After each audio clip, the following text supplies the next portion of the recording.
Here we are, Sagittarius. We're exploring this fascinating, adventurous archetype. And we all know that Sagittarius represents the expansion principle, that it's related to international travels and connections. But what is the evolutionary impulse and intention behind that? We're not just looking at the results, we're trying to see the soul motivations. So we continue our journey from the previous signs of Libra and Scorpio. Feel free to revisit them or explore if you haven't yet. This is, of course, all part of the comprehensive diploma program that I'm teaching. This is an extensive 2 to 3 year program where you master the art of chart analysis. It's on my website if you need more information. Now is the time for Sagittarius. Sagittarius is the sign of higher learning. And so it is very appropriately associated with teachers and with higher knowledge. But why? That's what we're getting back to. This is how Sagittarius looks in the sky, the constellation itself. Recognizable is the teapot, that part that is actually representing the arc and the arrow. And there's something very, very unique that you may not know about. But if you actually look, at the constellation of Sagittarius, this is one part of it. And then the constellation of Scorpio, you see the body of Scorpio, the heart of the scorpion, Antares, and then the tail. You notice that the arrow of Sagittarius and the sting of the scorpion both point to the galactic center. So the galactic center is the center of our galaxy. This is a point that unifies, everything that is in our galaxy. So it's kind of it's a black hole, astronomically, but from an astrological point of view, it's located around the 27th degree of Sagittarius in tropical astrology. But to see that both these signs are actually pointing towards the galactic center tells us that there's something very important that's happening in that continuum of Scorpio to Sagittarius. So let's see the natural order of the zodiac, where we see the natural wheel and the houses and the signs. So Sagittarius is part of the third quarter, and that's the quarter that represents expansion in our chart. It starts with Libra, 7th house, and Scorpio, 8th house, and Sagittarius, 9th house. So through Libra, it's the first step of leaving home, stepping outside of ourselves. This is when we feel the lack, absence, and we are prompted to connect with others. So our first expansion occurs by meeting other people, by exploring different perspectives, different lifestyles, different ideas, and also being able to trade resources, Venus. So whatever I cannot provide, somebody else can help, and then we can have an exchange. Then Scorpio comes in, where I'm ever more aware of my limitations, of my shortcomings, and I run out of fuel in Scorpio. So I'm on the doors of extinction, of death, of something ending. And unless I change, unless I grow, I cannot go through the portal. So Scorpio represents the first time I understand that growth must include a transformation, that the material self is now acknowledging the spiritual self. And it obviously goes through that transformation from ego to soul, where I understand that there's more to life than security and immediate gratification. And I understand for the first time the greater reality, the the the fact that I'm part of a bigger plan. So this is seeded through Scorpio, the Mars to Pluto transmutation. And Scorpio represents the continual expansion of consciousness. Now, expansion through Scorpio can also occur on a material level. It's a sign that represents rags to riches, wealth, and a physical abundance. But on a deeper level, it represents the fact that we now are connected to a larger whole. And that's the first glimpse of that in the sequence of the signs. And that's what, leads to the optimism of Sagittarius, because after I underwent that transformation and went through the Scorpio portal, I am replenished. I feel this boost and I'm full of enthusiasm because I realize there is a higher meaning. And that higher meaning gives me faith. And when I have faith, I can take risks. I realize that there is more to life than this. Now, imagine the joy that whatever's in front of you is just a small portion of what life's really about. So it gives that sense that there's so much more to look forward to. And that's where the Sagittarian impulse brings us to a search for meaning.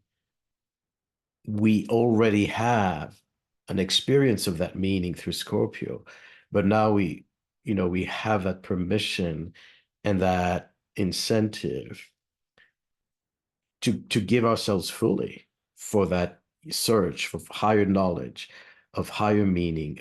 What is the bigger picture? So Sagittarius is an abstract sign. This is something that's very important to realize, is that it is all based on potential of how far we can go, how much there's to look forward to. And it gives that faith that life makes sense, even though we have to go through suffering, even though there are obstacles. So when we connect through the Sagittarius archetype, that agency, that the fire archetype gives us power and creativity, we can now better understand how the constellation of Scorpio and Sagittarius both point towards the galactic center, because they represent this passing of portal.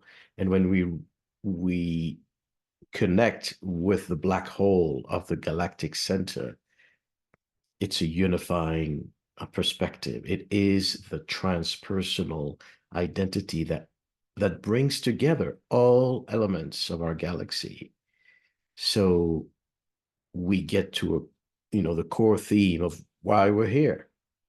Now, other constellations that are of interest when we speak of Sagittarius, Sagittarius is the archer. It's the centaur, that human horse, centaur, mythological being who has an arrow. And that arrow represents both the expansion, how far I'm aiming at, and how much there is yet to realize. Of course, there's a defense quality. It's a weapon as well. But then, imagine if you had the feet and the body of a horse, how far you could go, how much endurance and physical strength.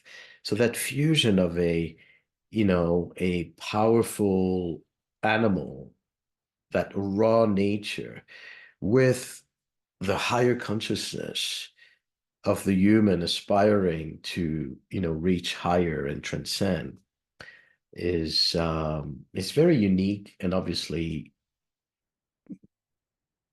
captures a lot of the power of Sagittarius. So when we look at the constellation, other constellation, we also see next to Sagittarius is the constellation of Aquila, who is the eagle that is always with Jupiter, Zeus, ruling Sagittarius. So the sign of Sagittarius is ruled by the planet Jupiter, and Aquila, sitting next to that constellation, is the faithful eagle, bringing the thunderbolt. And then there's an actual centaur, Centaurus constellation, south of Sagittarius. And that constellation is associated with Chiron, that mythological, medicinal, also high-minded being who had to relinquish his mortality and in order to end his suffering. It's another discussion, but I just want to show you, not to confuse this constellation, how mythologically they are, in a way, talking to each other, not just in our stories, but in the sky. These are fascinating themes. And what I want to convey is that one sign leads to another. There's a connection between them.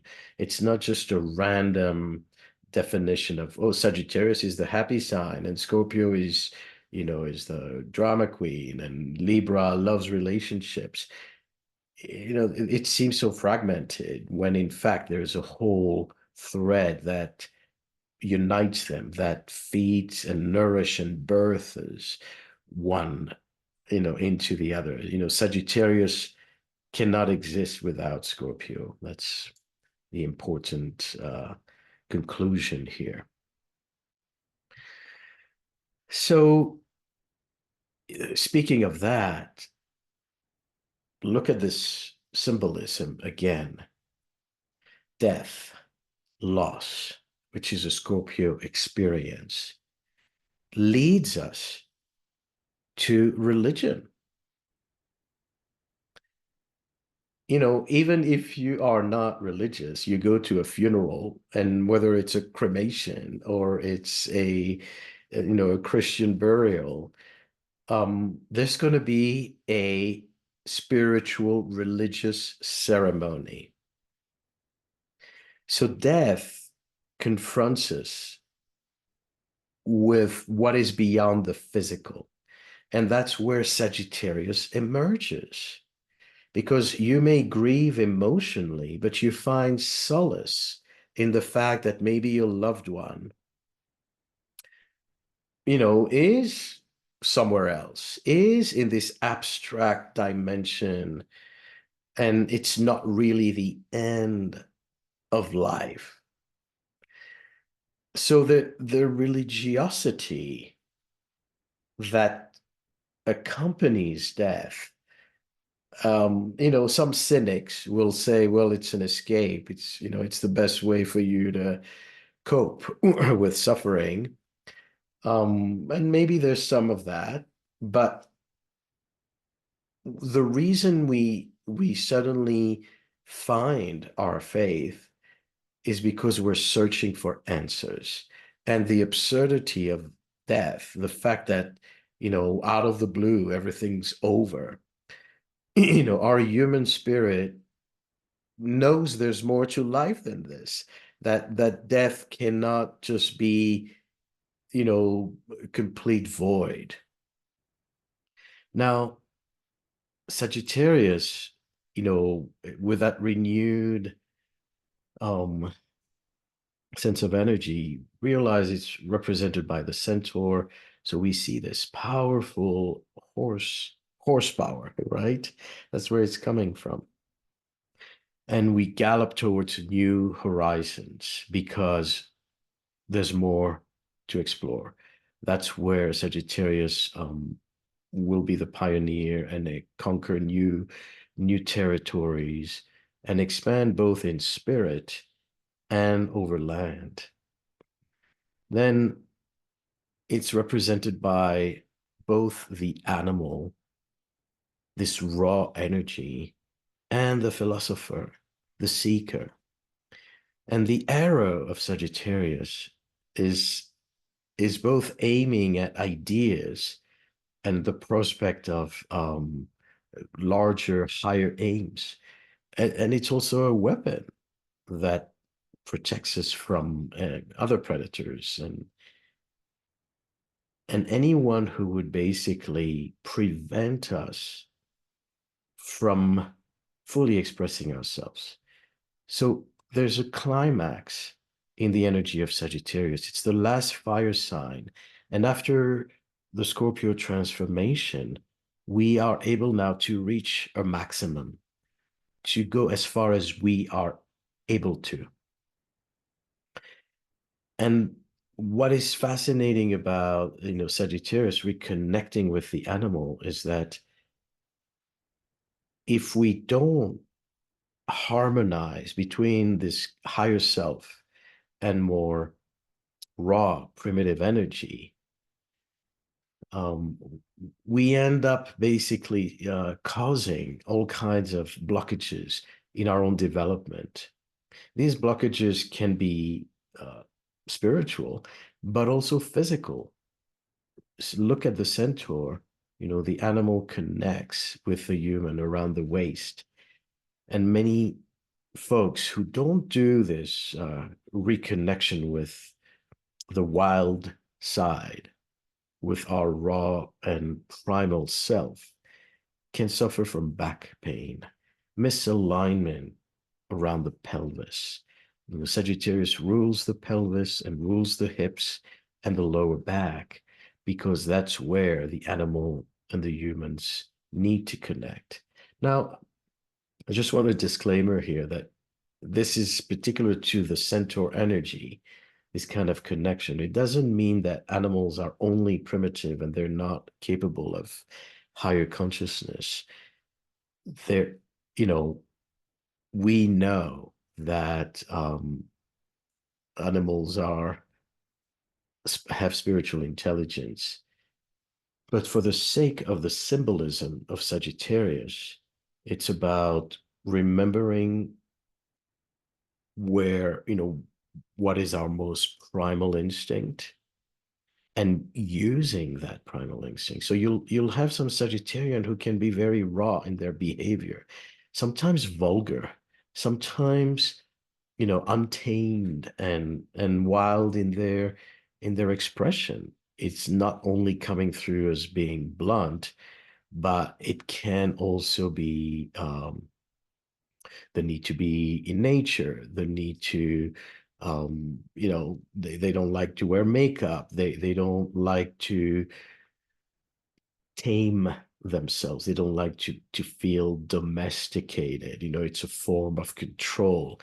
that they want to break away from. So in that wildness, it's it's a reconnection with primal freedom.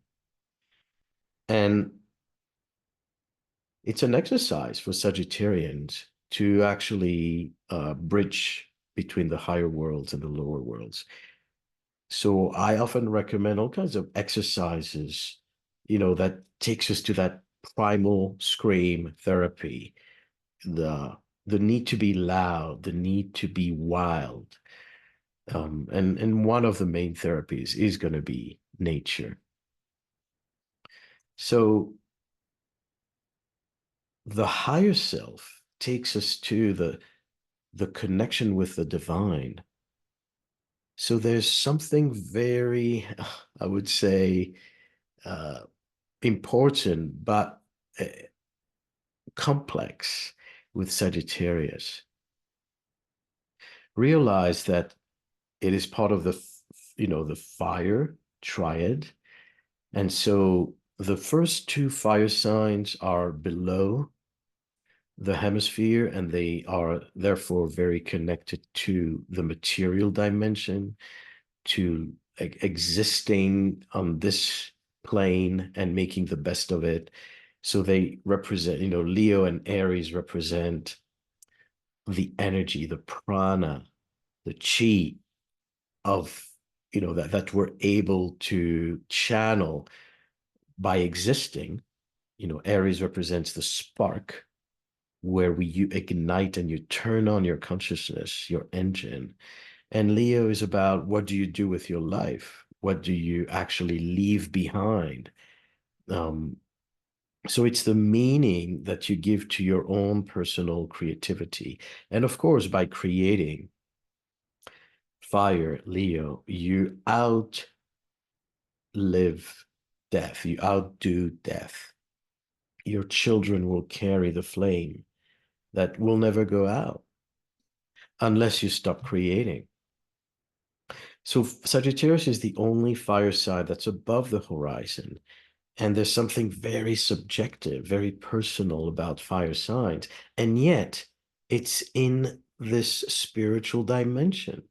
There lies the confusion of Sagittarius, because on the one hand, it's very animalistic, it's very primal, it's very physical, that raw horsepower. And on the other hand, it connects to the finer divine frequencies. That confuses the Sagittarius, because what can happen is that they access the divine and they bring their own subjective bias to it.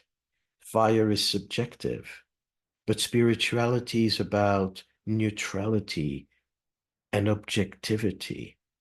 So there's a battle in Sagittarius between the subjective and the objective. And until they are conscious enough to make that distinction, there's going to be a problem, if we may call it, or a crisis, where Sagittarian will appropriate, personally try to own the divine. And that's where you can have a Sagittarian who goes through a spiritual awakening, a spiritual epiphany, or become a born again, whatever religion, Christian or Jew, whatnot. And they become so, blissful and full of life and full of meaning. And everything starts to fall in place for them. And yet, because it's a fire energy, they try to own that. They believe that they have the keys to the truth.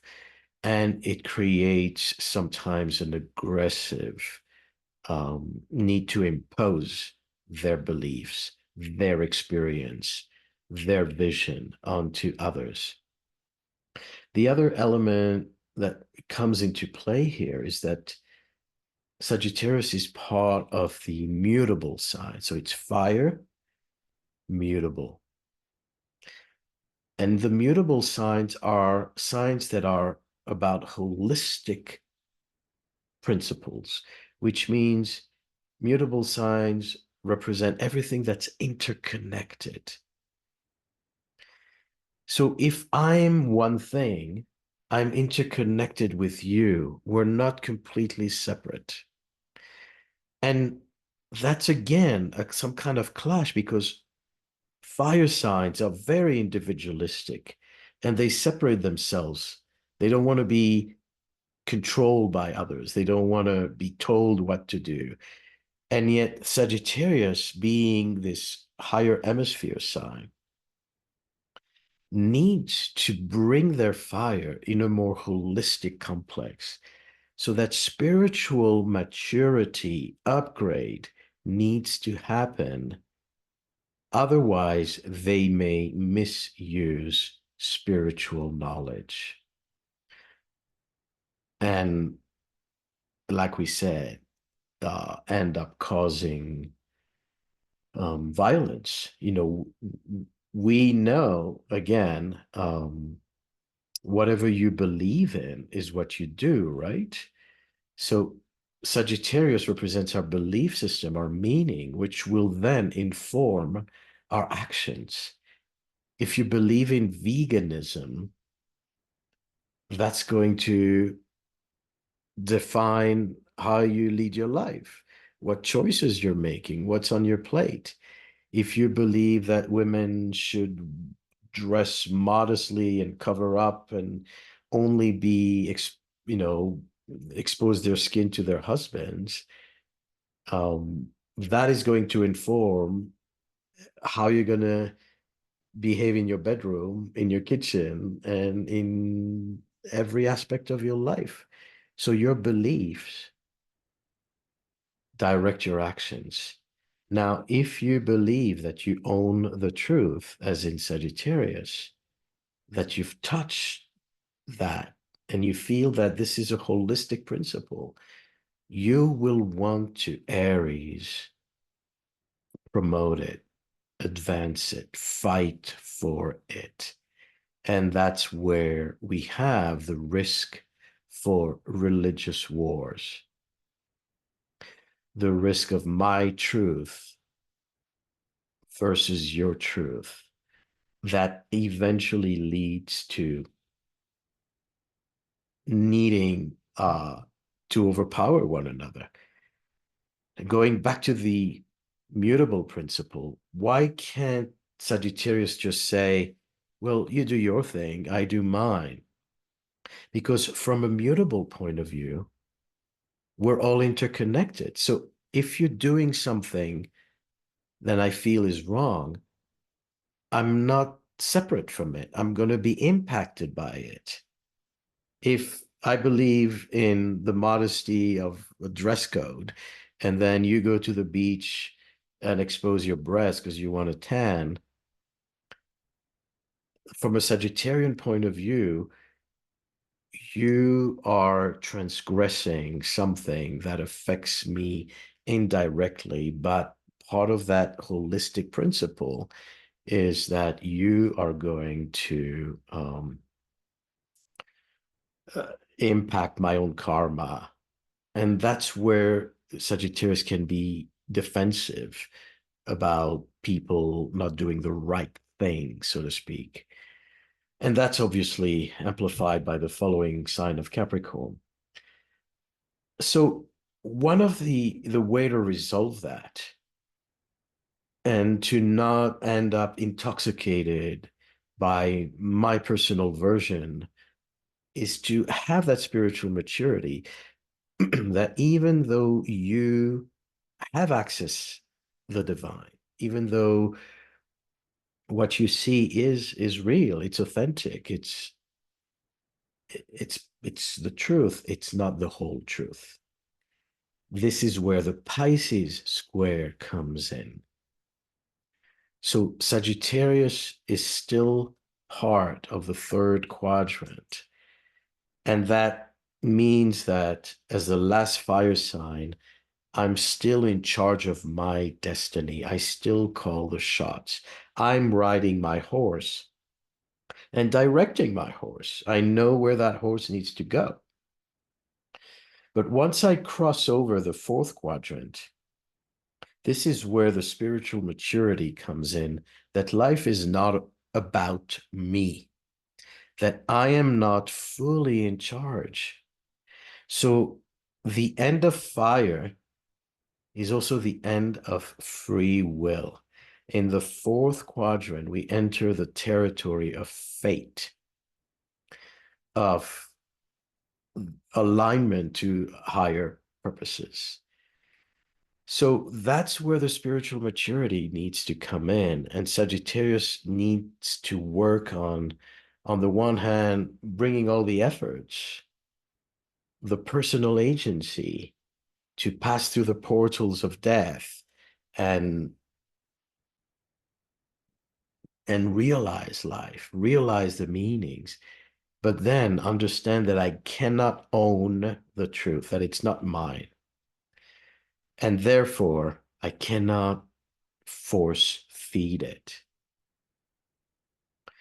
So that's the humbling experience. And unfortunately, it can come after damage is done, after, the ideology that I developed through Sagittarius, the beliefs give me a justification for my actions. So if I believe in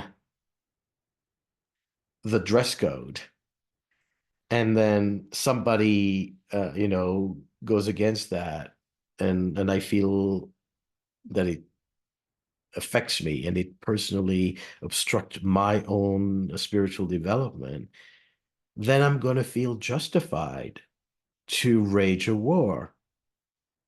And I'm going to try to liberate Jerusalem, and I'm going to try to liberate the jihad, and I'm going to try to liberate whatever ideology gives me a justification, because it gives Sagittarius the sense that it's God working through me. I'm doing something personal in the name of a higher purpose, a higher meaning. And that's where it gets very dangerous, because they don't feel like they're doing something wrong. On the contrary, it's a feeling of wanting to liberate the world. So, this personal sense of liberation, this personal um, realization that there is more to life, than the material world, is exhilarating. It's empowering. And it gives us faith that also helps us manifest things. We all went through that phase. I think the book was called The Secret, where the philosophy was, if you put your mind to something, if you believe in something strongly enough, you are able to manifest it. It's all the fire sign principles that um through the virtue of belief and vision of Sagittarius, you can then manifest through Leo and Aries and create the life that you want or that you feel entitled to. So there is that. If someone doesn't dare to believe, then they won't try, they won't risk, and they'll just stay in place. So the agency,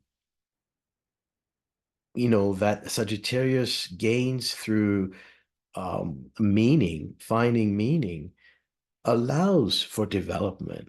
And it's the same way that you believe in starting your own business and wanting to have your own restaurant. And it starts as an abstract idea first, that it's possible, and then eventually, through the trine to Aries and Leo, you birth it, you make it happen, you ignite the concept, Sag, into a baby, a reality, Leo and Aries. But again, to what extent? So the there's a lot of power, that horsepower of Sagittarius, to gallop into these new horizons, uncharted territories.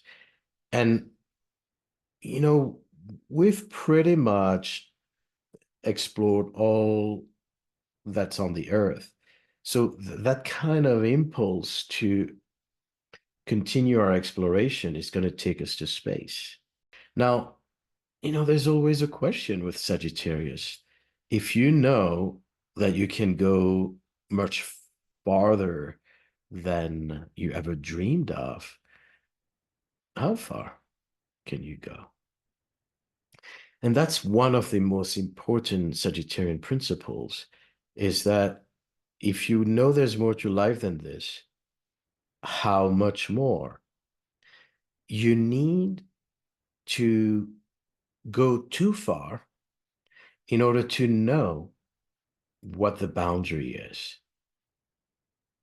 So it's only by making a mistake that you realize where you can correct and rectify and be in the right place. So this need for growth is an adventure because it invites transgression, trespassing, and pushing boundaries the same way a child will dare their parents, will push boundaries more and more to see how far they can go. It's natural. We do it all the time. And as kids, we suddenly see, oh my God, I could get three candy and more. I just needed to ask, losers are those who are not trying. But then comes the time where the parent says, stop, that's not going to work any longer. Or, after you've eaten 10 burgers and pizzas, then you realize, oh, I have an indigestion. Or when you invested money into a big project and it's suddenly too big and it's not manageable, and you end up losing more money and you pay consequences, which is again the next sign of Capricorn and Saturn, consequences. However, you cannot be safe in Sagittarius. It's the rule of the game is not safety, but the wisdom is to know when to stop. Once you've crossed that boundary, how soon are you going to realize that you need to backtrack? That this is where the new limit what is. Some people, keep galloping and galloping, and they are, in that death zone. And they, the farther you go beyond what works, the greater the consequences and the backlash. The faster you realize that you went too far, and the easier it is to adjust.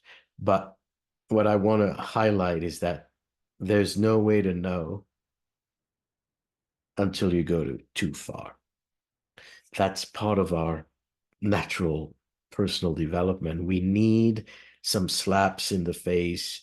We need, some confrontations with consequences to learn from direct experience what's appropriate and what isn't.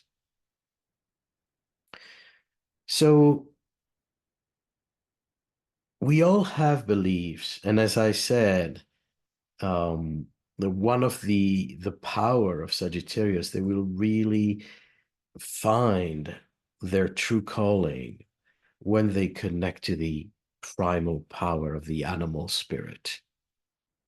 Many indigenous cultures are associated with a totem, an amakua, a a spiritual animal that we see that Sagittarius represent the horse human.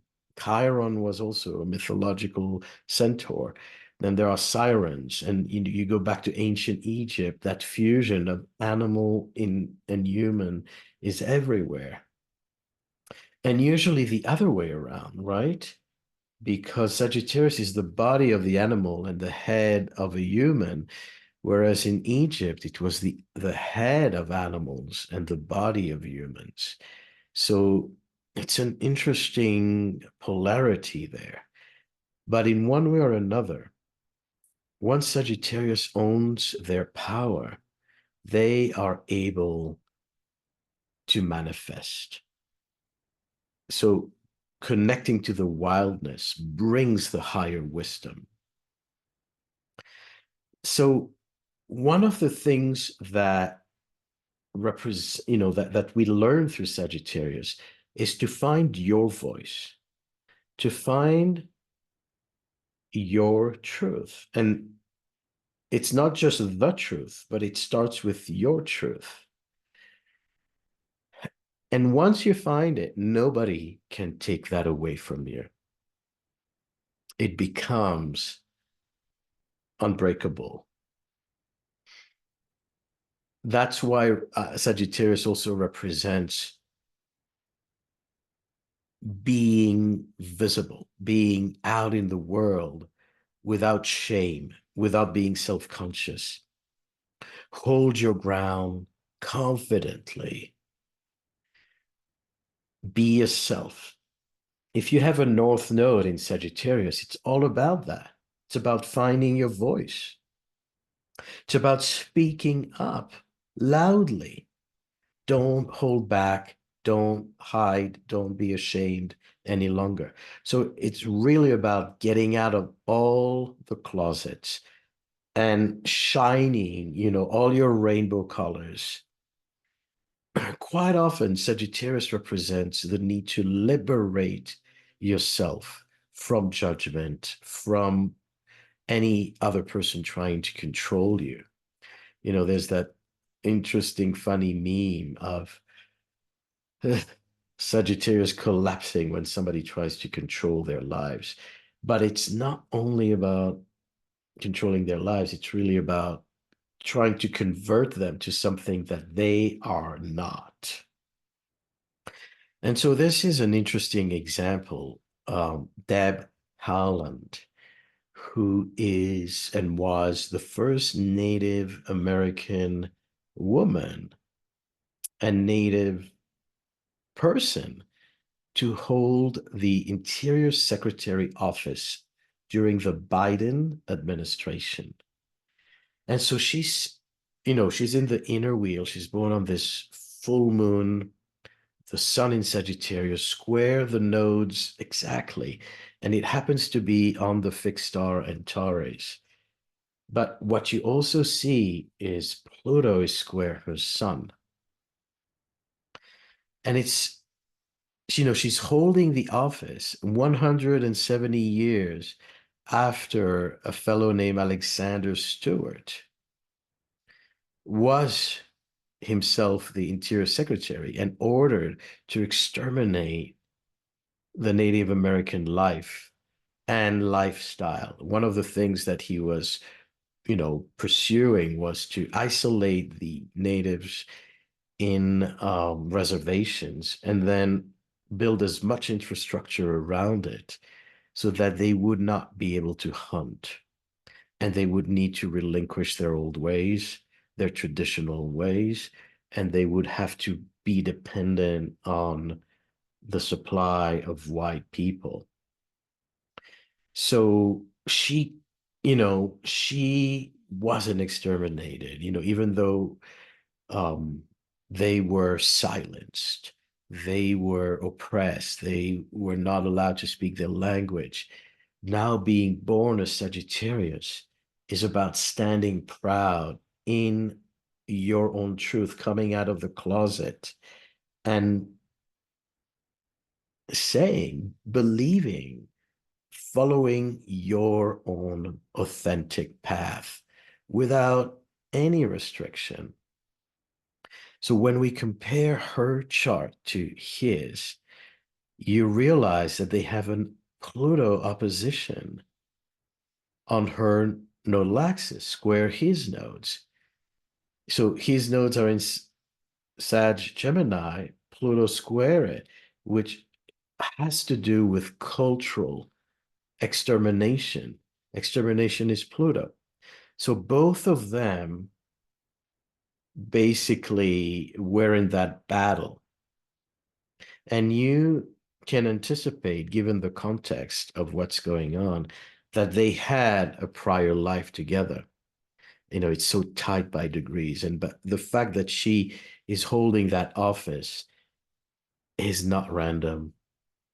It is an answer to what happened back at the time of oppression. And her sun square Pluto shows that story of attempts of extermination and perhaps success to some extent. So here is a sweet karmic revenge and her defying the odds of extermination and coming into power. Most importantly, Sagittarius speaking her language, but she has a North Node in Virgo. So her need to be authentic, to hold her truth, and to speak her own language comes through the Virgo channel, which has to do with work, has to do with entering the workforce, being part of the system. And instead of having the system oppress you, it's about being part of the system so you empower yourself and yours through it. Another interesting example that carries this need for authenticity and speaking up and coming out of the closet. This is the chart of an activist named Alon Lee Green, who has led many movements in Israel, but now recently the Standing Together movement, which is a movement that wants to unify the voices of Palestinians and Israeli to basically make a statement that there are Israelis that do not approve of the destruction and the need to basically speak up. So he is leading this movement that is quite controversial because the public opinion in Israel is leaning right, especially after the grief of October 7 and the intense feeling of loss, the anger that came out. You know, the message, the mentality was that no one is innocent in Gaza. And that kind of gave the green light to the abuse of force. So he comes as a Sagittarian, Sun, Saturn, Uranus, and Mercury, trine Jupiter in Aries and the dwarf planet Eris, which are extremely outspoken. You know, Jupiter in Aries couldn't be more primal, couldn't be more direct, couldn't be more of that um, in your face truth. So you see someone here who is standing up not just for himself, but for the voice of the oppressed, which in this case are the Palestinians in this time of severe authoritarianism and drive to exile and extermination. So he's a liberator, not just for his own tribe. And many Israelis see him as a traitor or, a delusional idealist who, still trust, the Palestinian after all they've done. And so he is coming out of his closet and he has the confidence to speak up. You see him with his megaphone, which is very symbolic of Sagittarius, and to be as loud and to be very appropriate on the one hand, but without shame. And of course, as I record this video, Mars is in Sagittarius on his sun and soon on Saturn, and the authorities are trying to silence him.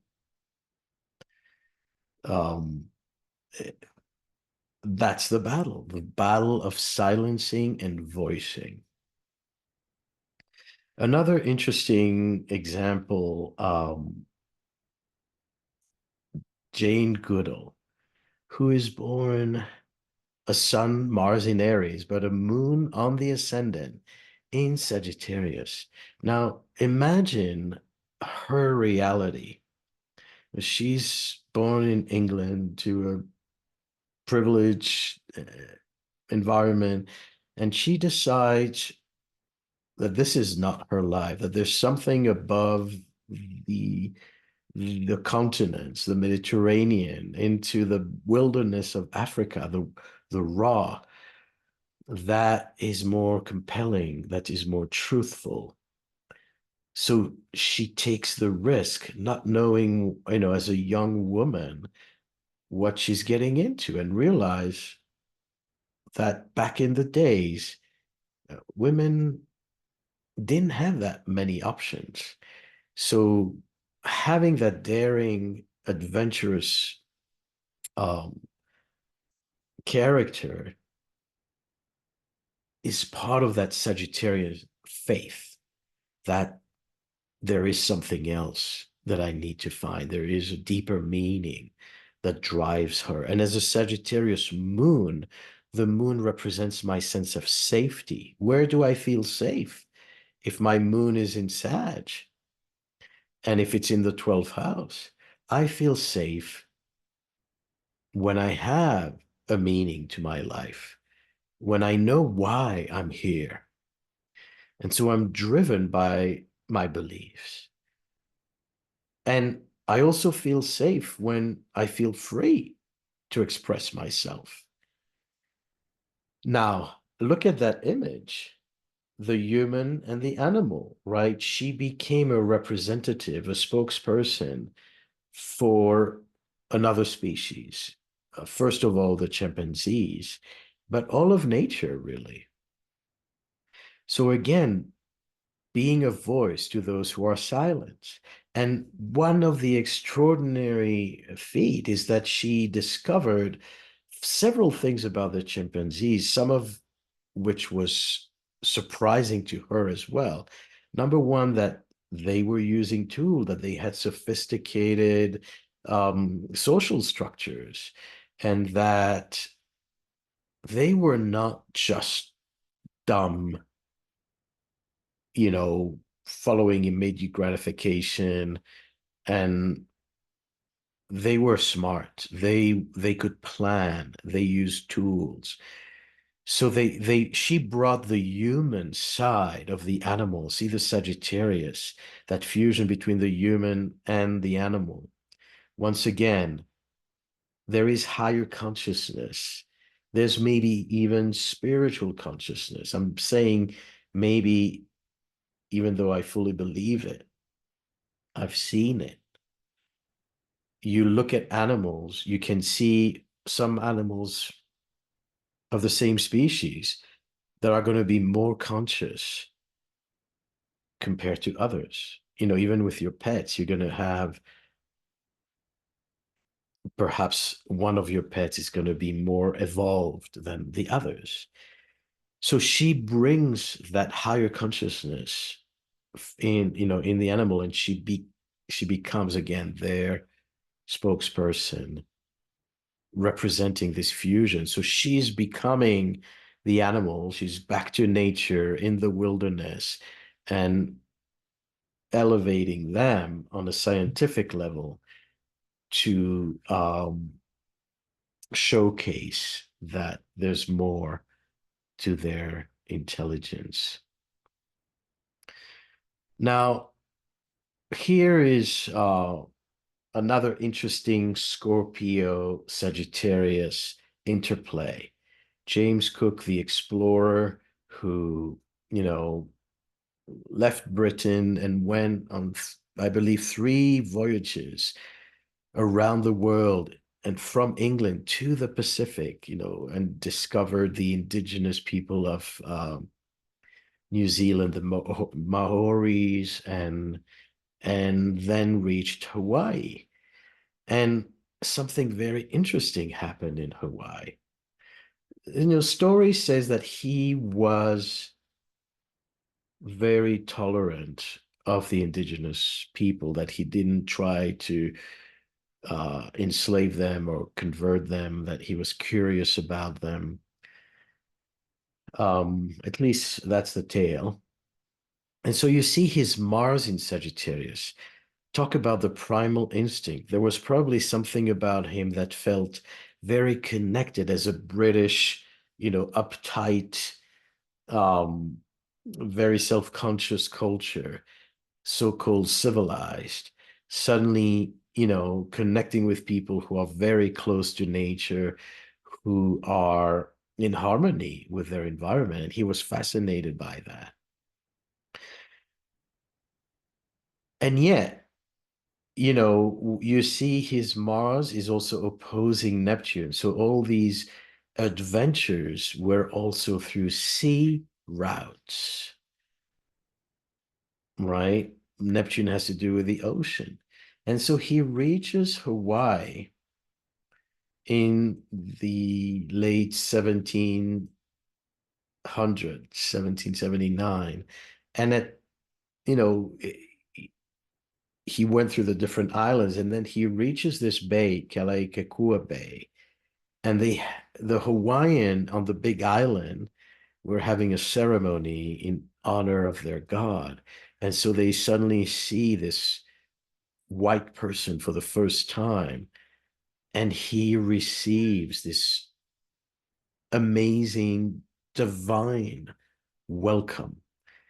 Some say that the Hawaiian may have projected that he was the god they were celebrating that suddenly showed up.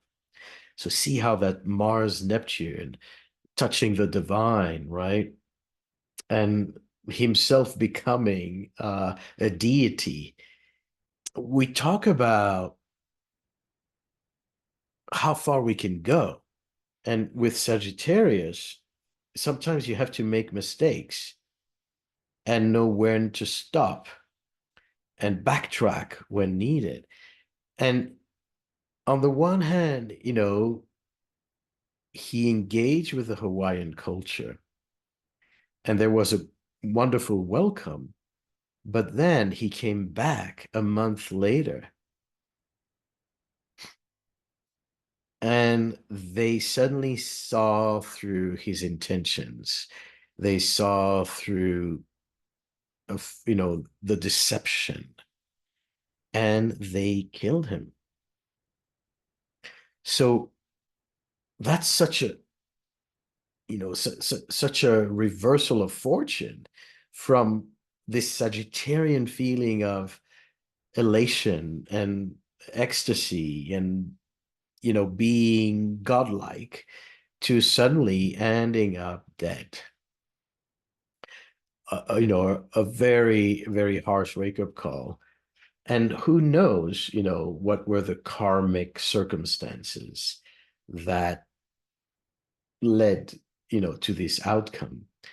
But as a Scorpio Sagittarius, you remember we find often death and spirituality, a liberation are often interconnected.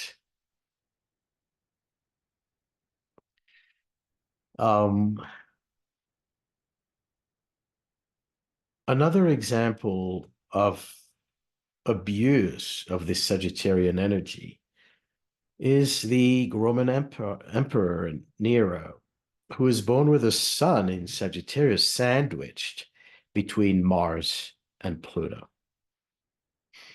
And that squares Saturn in Virgo. So, first of all, being an emperor has that semi-divine status. I am between the mortals and the immortals. And so, given that his sun is sandwiched between Mars and Pluto, remember how Sagittarius represent our need to connect the higher mind with the raw, animalistic, primal wilderness within us, the wild side. And you can see that if you have a Mars sun in Sagittarius, it's going to amplify that raw primal instinct. So people with a Sun, Mars, Pluto in Sagittarius, in a positive way, are going to be very connected to nature, but if it's misused, they can be predators like wild beasts and behave like wild beasts in a way that's destructive, that's overpowering. And of course, the Pluto also represents his paranoia, his fear of losing battles, um, the whole intrigues about who wants to try to kill him. And he kills his mother and his sisters and wives, very close associates. He's becoming paranoid. And so, to some extent, there's something cannibalistic about this Mars Pluto in Sag, um, a monster. There's something that becomes monstrous. And the Saturn square is actually the voice of reason when you overindulge in this kind of bestial behavior. If we understand that Sagittarius brings power, and we understand that it opens the gate to spiritual realization, to meaning in our lives, the resurrection can also mean that you transform lives. This is the example, using another amazing chart. Nicholas Vujicic. So look at this chart. All these planets in the 12th house in Sagittarius with Neptune on the ascendant. Neptune, Mercury sandwiching the ascendant. There's a Pluto Saturn conjunct a little further out. And then completely opposite this heavy cluster is Chiron in Taurus in the 6th house, and the moon in Cancer with the North Node. So Nick was born without a fully formed body.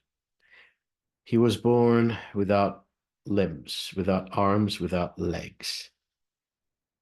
So how is the chart capturing that? You see that Chiron, the wound, is in Taurus, the body, in the 6th house of incarnation, of physical being here.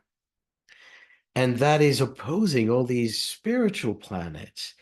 And so you can see how strong he is in spirit and how that kind of overshadowed the ability to bring this powerful soul into a body that could actually match the grandeur of his spirit. So to some extent, we see how he couldn't really materialize, that there's something about his body that didn't fully materialize. And of course, this led to tremendous pain and trials and frustration and grief. And yet, that strong spirit is also what drove him. You realize that Jupiter, the ruler of all the Sagittarius energy and the 12th house, is in Scorpio, facing his limitations, feeling so small while he's such a big person, such a big spirit.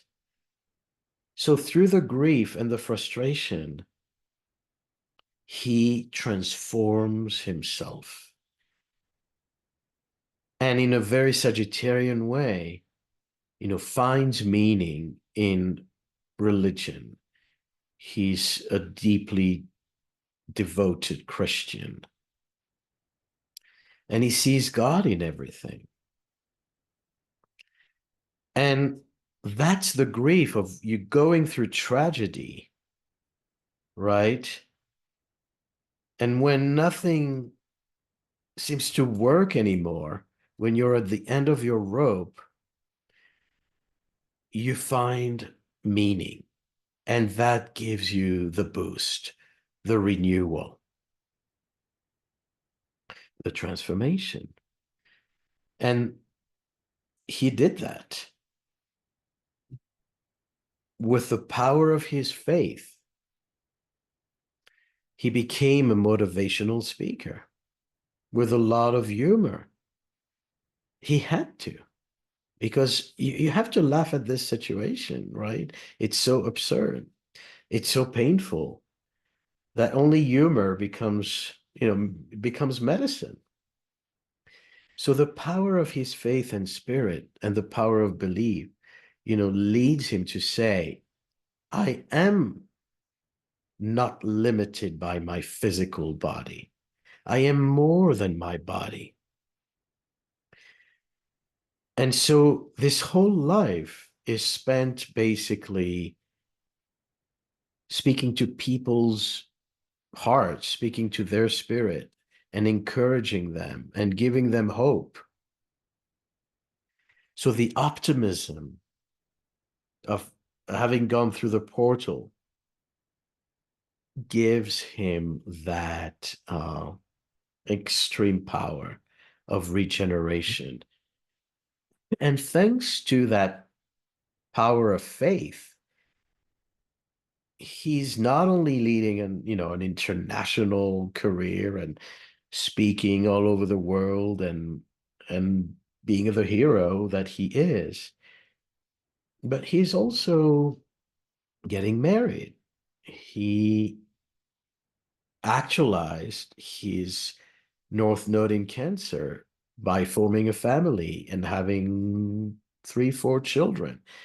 So it's not only the role of the preacher, which is so familiar to him, because if you look at evolutionary themes in this life, you know that he was a spiritual figure before this incarnation, and that there was tremendous destruction that he saw, something,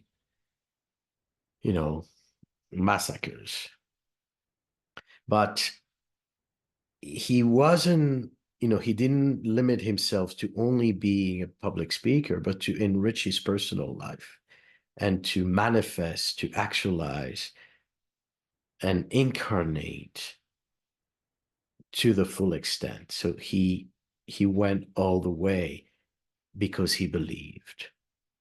So that's one example of if you don't believe, you won't have the vision, you won't challenge yourself, you won't try, you won't make mistakes, and you won't be as successful as you could have been. Because his prospect was very limited. His condition, if going by the book, was to live as a handicapped person and be constantly dependent on other people to do everything you need to do. And he could not resign himself to just that. So you see here, initially, it's a battle between spirit and matter. It's as if the material world is in battle with the spiritual world. But he managed to mend that divide, to bridge the gap, and to manifest his life in a material way as much as he did in a spiritual way.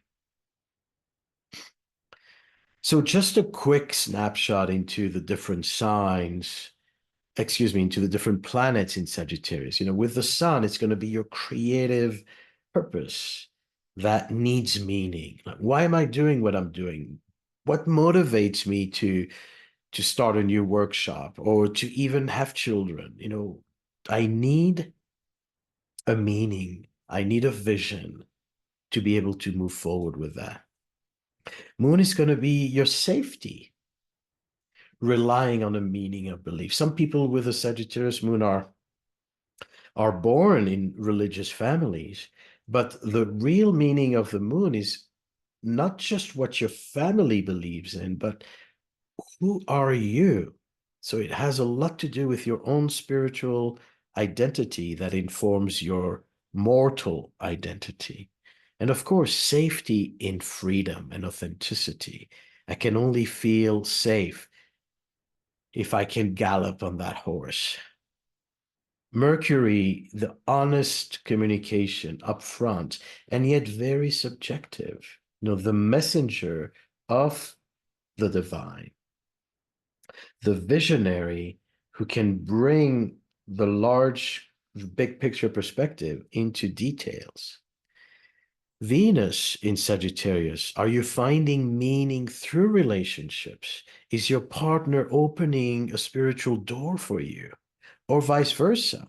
Are you opening a spiritual door for your partner? Are you driven through meaning to lead your relationships? So it's not just about emotional instinct or about needing companionship. With Venus in Sagittarius, you need the bigger picture perspective to inform your financial situation and your relational situation. Mars, the defense. What are you defending? You're defending your truth. You need to speak up. You are wild at heart and wild, at the core of you. But it's about standing up for those truth and for your authentic self. No one can control a Mars in Sagittarius. And yet, it can get violent if they engage in a debate. It can be verbally violent, or it can be, religious wars. Jupiter in Sagittarius is that feeling that nothing that you see is what it is. It's that sense that, the world is in its infancy and there is so much more that we are to learn, to explore, to realize, and to achieve. So this Jupiter in Sagittarius is living in the potentiality of existence. It's already there when, most people haven't realized it yet. Saturn, integrity and truth, honesty, the karma of honesty. So people with Saturn in karma, in Sagittarius, are those who are keepers of the truth, but they also have to watch what they say, because there is a need to use wisdom appropriately, to not abuse the power of their wisdom. So many people who feel called to spiritual practice, or preachers, priests, and religious authorities, or spiritual teachers. But then, with Saturn in Sagittarius, there's also the risk of prejudice, because in being an authority of knowledge and wisdom,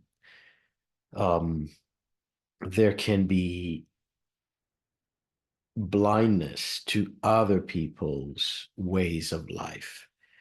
And so there's a big charge with Saturn in Sagittarius, people who may be born in families where there was a lot of racism, or they suffered the consequences of racism, or it's in their ancestry. So there's something about the need to resolve cultural bias and prejudice. One example, if we look at a chart, is Jean-Marie Le Pen, who was a French politician, far right, who advocated, severe anti-immigration and, Holocaust denier, and really a lot of radical opinions. And you see this Sagittarius Saturn on his south node with Jupiter, the ruler, conjunct Mars. So that kind of war like ideology, racial wars and ideology. So that's really, shadow side of this archetype. But in a positive way, Saturn in Sag will be again the keepers of truth. Uranus are going to, objectify beliefs. So when people believe in something, Uranus in Gemini generation born in the 80s are going to be those who say, why do you believe in that? Where does it come from? Let's research that a little further. Let's explore that. And so they start to look for what makes sense and what doesn't, and perhaps wanting to modernize your beliefs. So they are going to challenge traditions, establish religions and poke at it. And perhaps some of them will reject religion altogether and beliefs as a form of delusion. But eventually, evolutionarily speaking, their intention is not to be without a vision and without faith, but to find their own. Neptune represents in Sagittarius what is the unifying truth, and how can we tolerate the diversity of cultures? But until then, there can be, the generation of Neptune in Sagittarius were born in the 70s, when there was a big new age movement picking up. And at the same time, this was the time of radical religious movements, including the Ayatollahs in Iran, who toppled, the secular regime of the Shah.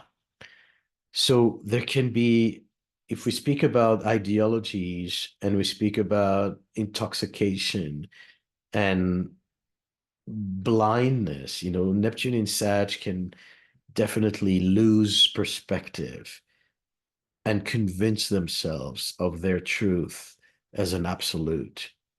But Neptune also dissolves false truths. So it kind of is a mix of needing to burst bubbles, but it also makes those bubbles super big before they burst. And Pluto is the bubble buster for sure. Pluto in Sag is that combination of Scorpio Sag that we've been exploring here. It's constant growth. They can't sit still. There's always more. It's an insatiable urge to learn, to seek, to change, to revisit. And at the same time, they constantly have to face where their projection of growth is delusional, where the excesses are, where they're not careful enough. So it's an unstoppable machine and it's an unstoppable spirit.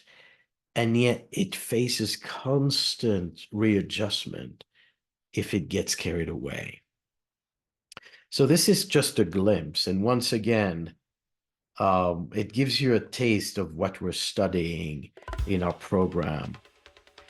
So if you feel inspired, if you resonate with this knowledge,